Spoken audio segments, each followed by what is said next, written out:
Hello, ladies and gentlemen. Welcome back to math. Lately, we've been covering quadratics. Okay, you guys know what they are.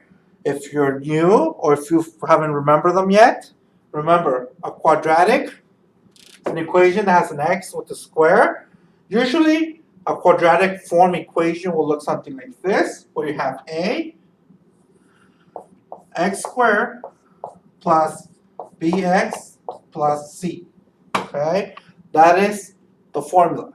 Okay, remember we have to plug in numbers. Okay, the problem or the example for today is x squared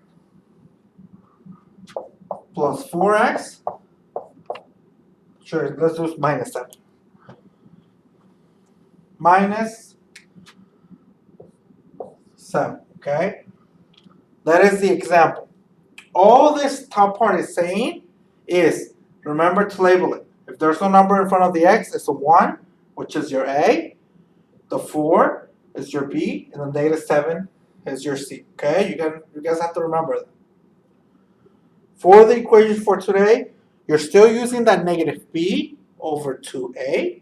If you guys remember. Remember negative B over 2A. That's to find the x coordinate of your parabola. The only difference today is we're still looking for that x coordinate of your parabola. We're not really going to graph them today. Okay, so you guys can take a deep breath. Okay, we're not going to graph them like we did last class. Today, all you have to do is find the x coordinate. It's two O's.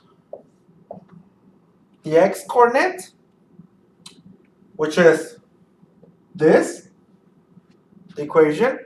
You also have to find where on the y, if we were to graph this, where on the y it would intersect. Okay, so the y-axis, or the y-intersect, should I say? So where in the y-intersect gonna intersect? So that's the other thing we're looking for, the y-intersect. And then we're looking for one more thing. Okay, this one more thing. Let's use purple. This one more thing we're looking for is called your axis of symmetry. Okay,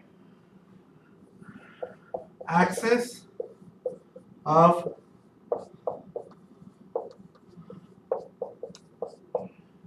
symmetry. All this means is, let's go back to black. All this means that if we were to graph this equation, okay, if we could fold it into two equal pieces, where are we going to fold it? Okay, that's all this is asking. Theoretically and usually, okay, it always your x coordinate and your axis of symmetry are usually the same. Okay, that only happens if it opens up and down. Okay.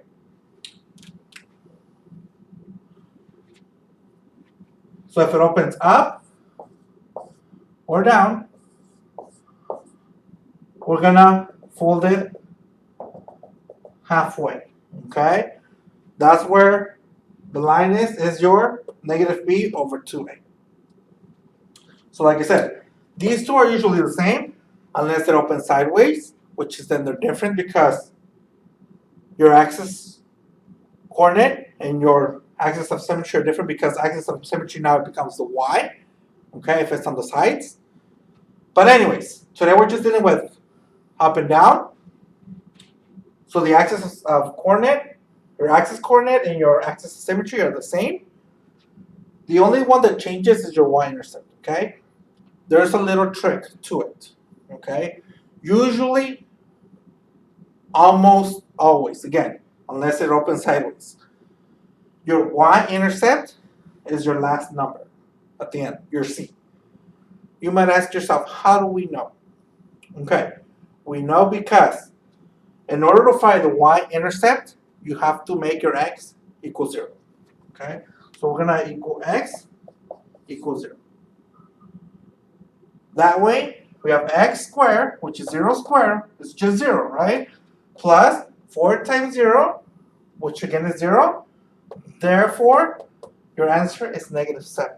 So in this equation, our y-intercept equals negative 7. Okay? So we found our y-intercept.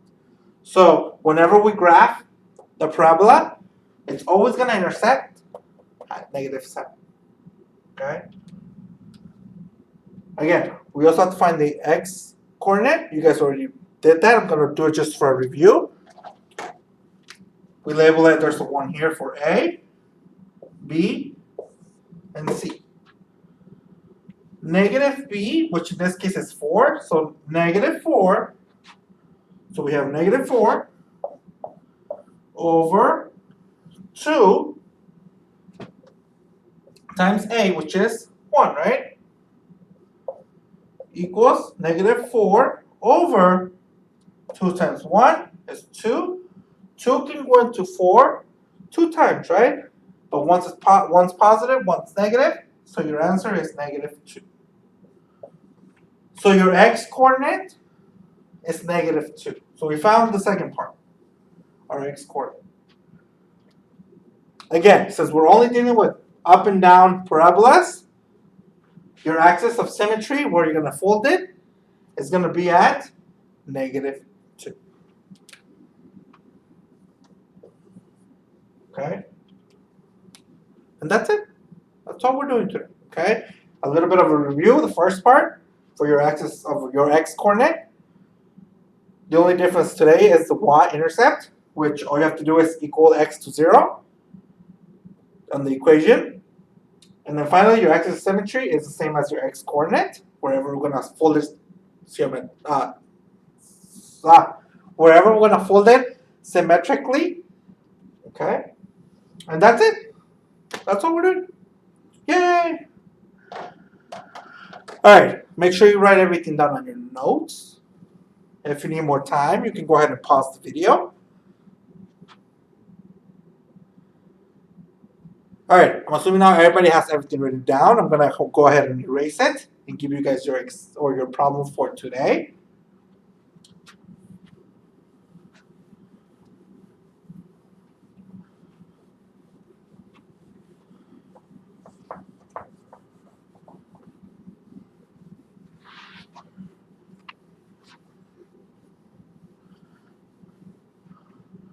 Alright guys, so for the examples of today, you guys have 3x squared minus 3x plus 1, okay? That's your first one. Your second one is, let's do something with a little, okay, negative x squared plus 6x plus 4, okay? Those are your two examples for today. Again, you're solving for all three things. You're solving for your x coordinate, your y-intercept, and also your axis of symmetry, okay? Make sure you submit your answers as soon as you're done watching the video. If you have any questions, let me know. And then I'll be waiting for your email.